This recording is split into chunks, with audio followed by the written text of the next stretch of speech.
Hi, welcome back to CapexForexTrading.com. In this video, we're going to focus on the Relative Strength Index, which is usually referred to as the RSI. Now, the purpose of the RSI is to indicate if a trend is either overbought or oversold.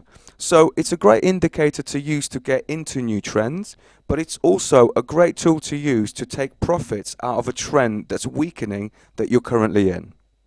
Now, the way in which this indicator works is that it will compare gains and losses in price that you see in your charts here, and then plot them in a line format that's in this indicator window here.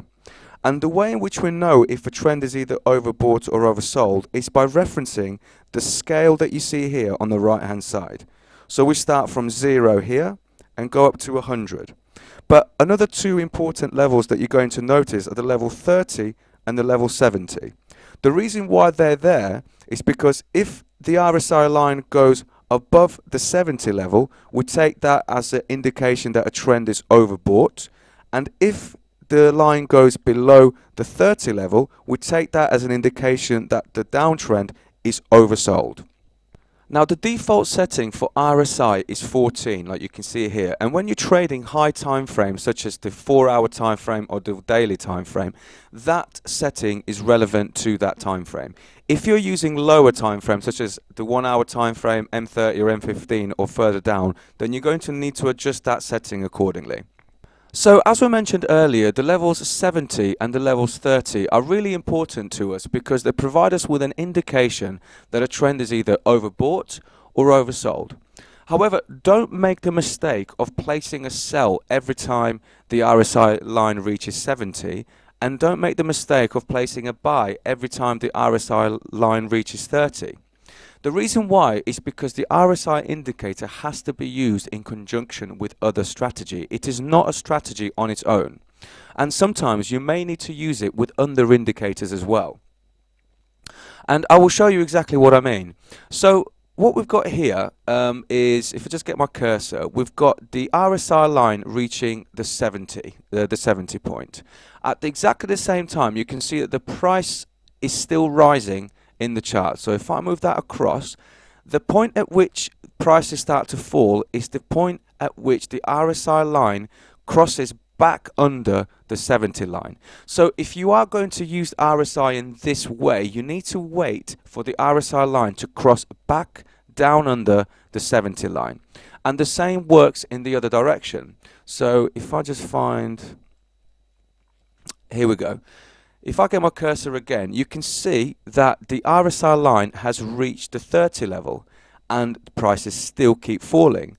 As soon as the RSI line crosses back over the 30 line, you can see that prices start rising. And if I get my cursor and you follow that, the price chart, you can see the prices keep rising, rising and rising. The other way in which we use the RSI indicator is by looking for divergence.